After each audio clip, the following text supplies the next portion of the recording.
आज ब्रह्मा कुमारी ईश्वरीय विश्वविद्यालय माउंट आबू द्वारा आयोजित 4 दिवसीय ग्लोबल समिट, जिसका विषय है spirituality for clean and healthy society का आज इनॉग्रेशन सेशन है।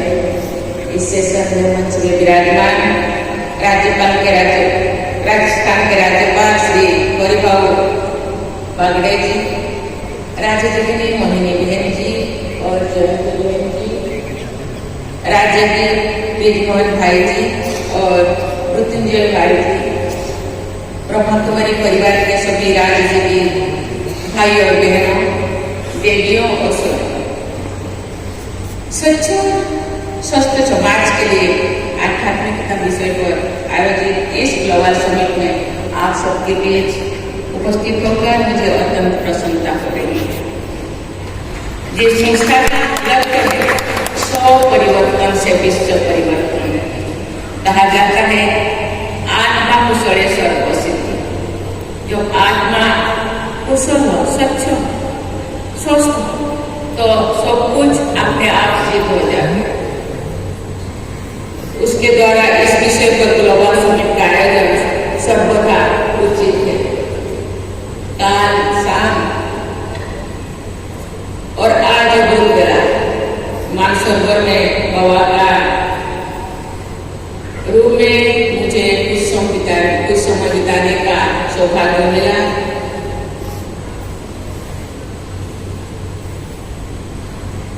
इसके साथ काल करीब 30-40 सीनियर राजनीति भाई बहन से थोड़े समय बिताने का, वार्तालाप करने का मुझे सौभाग्य मिला। लेकिन राज्य के निर्भर भाई जी की कमी मुझे महसूस हुई। वे आजीवन मानवता के कल्याण के प्रति समर्पित थे। वैश्विक शांति और नैतिकता पर आधारित समाज निर्माण के प्रयासों के लिए उनको हमेशा याद किया जाएगा। मैं उनकी पुण्य स्मृति को नमन करता हूँ। देवियों स्वरूप आध्यात्मिकता का मतलब धार्मिक होना या सांसारिक कार्य का त्याग कर देना नहीं है।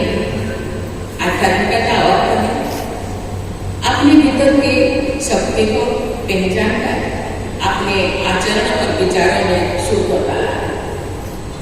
मनुष्य अपने कर्मों का त्याग करके नहीं, बल्कि अपने कर्मों को सुधार कर बेहतर इंसान बन सकता है। विचारों और कर्मों में शुद्धता जीवन के हर क्षेत्र में संतुलन और शांति लाने का मार्ग है। ये एक स्वस्थ और स्वच्छ समाज के निर्माण के लिए भी आवश्यक है। ये माना जाता है कि स्वच्छ शरीर में ही पवित्र अंतःकरण का वास होता है। सभी परंपराओं में स्वच्छता को महत्व दिया जाता है। कोई भी पवित्र क्रिया करने से पहले स्वयं और अपने परिवेश की साफ सफाई का ध्यान रखा जाता है। लेकिन स्वच्छता केवल बाहरी वातावरण में नहीं है, बल्कि हमारे विचारों और कर्मों में भी होने चाहिए। कहा जाता है मेरे पूर्व राजजगिनी जयंती बहन, मोहिनी बहन, ब्रिज भाई, ब्रिजमोहन भाई, मृत्युंजय भाई सभी ने बोले हम परमात्मा के संतान हैं।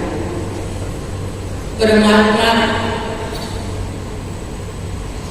विचित्र है, हम भी विचित्र हैं।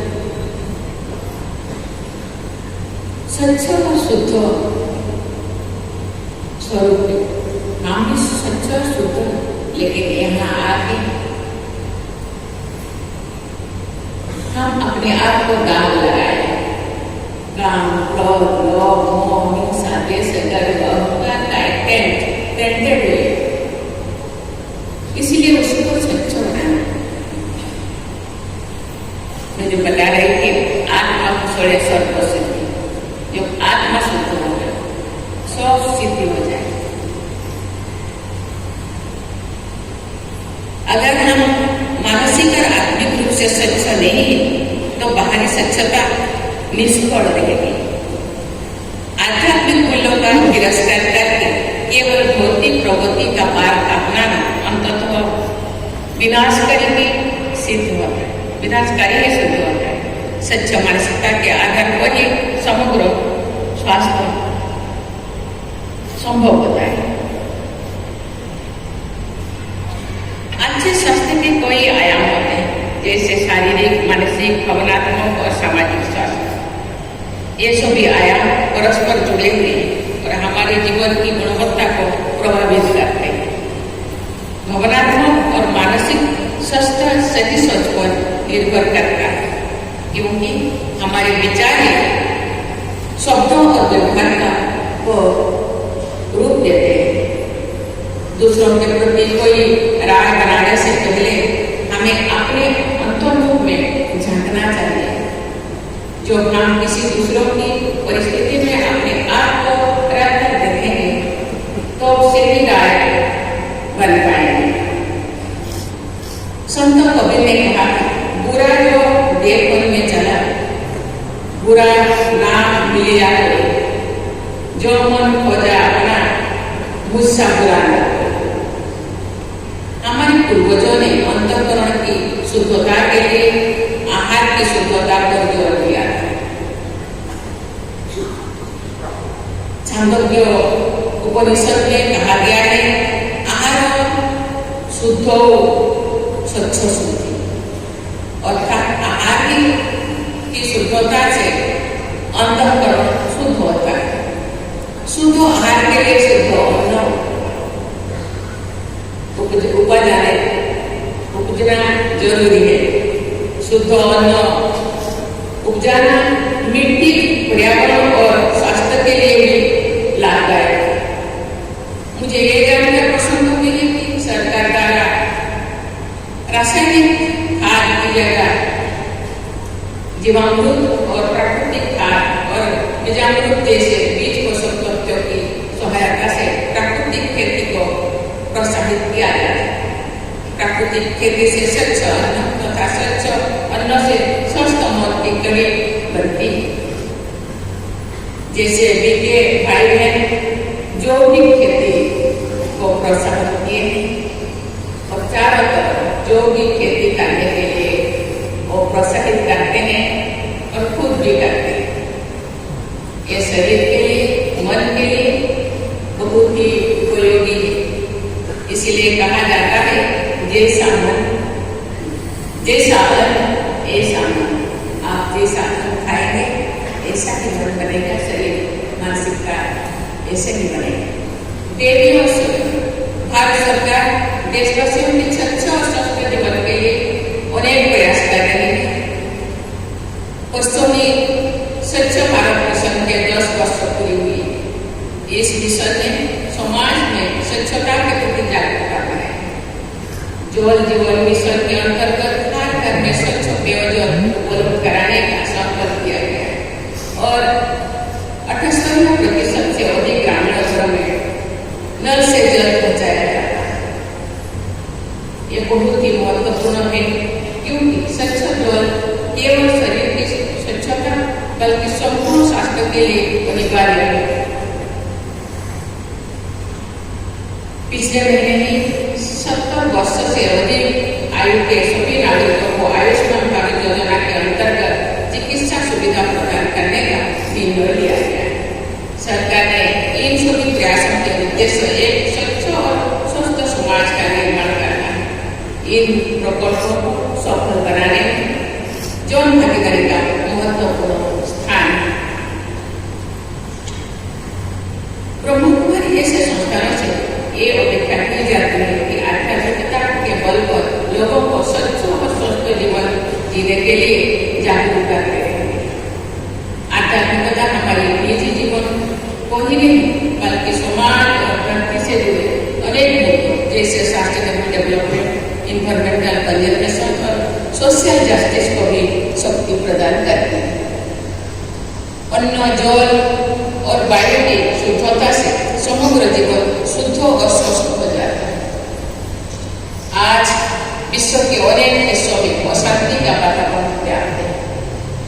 मानवीय मूल्यों का ह्रास हो रहा है। ऐसे समय में शांति और एकता की महत्ता और अधिक बढ़ रहा है। शांति केवल बाहरी नहीं बल्कि हमारे मन की गहराई में स्थित होती है। जो हम शांत होते हैं तो भी हम दूसरों के प्रति सहानुभूति और प्रेम का भाव रख सकते हैं। इसलिए मन वचन कर्म सबको सच्चा रखना है। ब्रह्मा कुमारी जैसे संस्थानों के योग और आध्यात्मों की शिक्षा हमें आंतरिक शांति का अनुभव कराती है। ये शांति न केवल हमारी भीतर बल्कि पूरी समाज में सकारात्मक बदलाव लाने की क्षमता रखती है। मुझे विश्वास है यहाँ यूनिवर्सल पीस और हार्मोनी पर आयोजित सत्रों में विश्व शांति के नए रास्ते निकल कर आएंगे। ये समिट आज से 7 तारीख तक चलने वाला है। मुझे लगता है इस 4 दिनों में बहुत सारे सत्र आएंगे। ये विश्व शांति या विश्व को स्वच्छ और हेल्दी बनाने में जरूर ये लाभदायक होगा। आज जो हम ग्लोबल वार्मिंग और पर्यावरण प्रदूषण के विपरीत प्रयासों से जूझ रहे हैं, तो इन चुनौतियों का सामना करने के लिए सभी संभव प्रयास करने चाहिए। मनुष्य को ये समझना चाहिए कि वो इस धरती का स्वामी नहीं बल्कि पृथ्वी के संरक्षण के लिए जिम्मेवार। हम ट्रस्टी, हम ऑनर नहीं है। इसलिए ट्रस्टी के रूप में ये धरती प्लानेट को हम लोगों को उसी दिशा में ज्ञान लेना है, संभालना है, आगे बढ़ाना है। इसे अपने विवेक से इस ग्रह की रक्षा करनी है। मुझे ये जानकर प्रसन्नता हुई है कि इस समय के एक सत्र में क्लाइमेट चेंज का सामना करने के लिए सामूहिक उपायों पर भी चर्चा होगी। हम जानते हैं कि अभी जैसे क्लाइमेट जो चेंज हो रहा है, कहीं ज्यादा बारिश होने के बाद बाढ़, सुनामी का परिस्थिति है, कहाँ सूखा है, लोग तरह तरह की परेशानियां चलती हैं। इसीलिए परिवेश को सुस्त करने के लिए मनुष्य की पॉपुलेशन बढ़ रही है। जैसे पॉपुलेशन उसी हिसाब से हम लोगों को पेड़ पौधे काटते हैं। आज मैं वहाँ एक पेड़ लगाई। भारत की स्वतंत्रता के 100 वर्ष पूरी होंगी तो ये संस्था 110 वर्षों की हो जाएगी। हमने आजादी के शताब्दी वर्ष तक भारत को एक विकसित राष्ट्र बनाने का लक्ष्य रखा है। एक ऐसा राष्ट्र बनाने का जो हर क्षेत्रों में दुनिया को दिशा दिखा सके। भारत प्राचीन काल से ही आध्यात्म के क्षेत्रों में विश्व समुदाय का मार्गदर्शन करता रहा, जिसे हम असली सुख समझकर उसके मोह में पड़ जाते हैं। यही मोह हमारी असंतुष्टि और दुख का कारण बन जाता है। दूसरी ओर आध्यात्म में अपने आप को जानने का, अपने अंतर्मुख को पहचानने का अवसर देता है। अध्यात्म से जुड़ाव हमें समाज और विश्व को देखने का एक अलग सकारात्मक दृष्टिकोण प्रदान करता है। यह दृष्टिकोण हमें सभी प्राणियों के प्रति दया और प्रकृति के प्रति संवेदनशीलता का भाव उत्पन्न करता है। मेरा मानना है कि आध्यात्मिकता न केवल व्यक्तिगत विकास का साधन है बल्कि ये समाज में सकारात्मक बदलाव लाने का मार्ग है। जब हम अपने भीतर की स्वच्छता को पहचान पाने में सक्षम होंगे तभी हम एक स्वस्थ और शांतिपूर्ण समाज की स्थापना में अपना योगदान दे पाएंगे। इसलिए ये 5M खुद के साथ साथ पूरा विश्व शांतिपूर्ण सुखदायी बनाने के लिए प्रयास कर रहे हैं। मुझे लगता है आपके प्रयासों से, आपके समिट से, आपके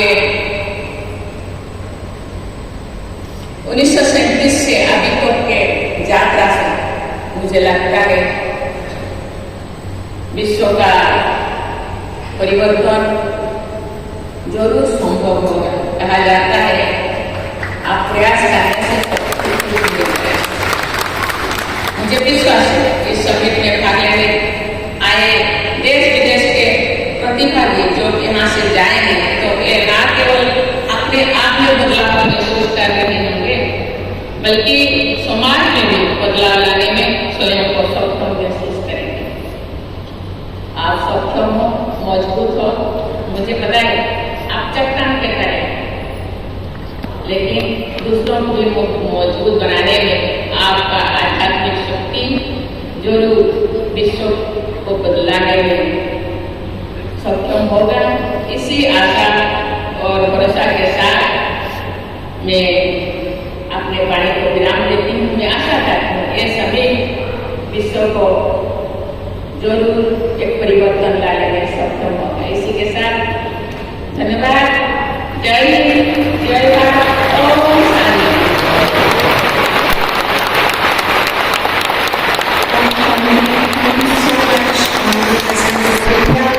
For inspiring words. As we conclude this inaugural session, let us once again rise for the national anthem.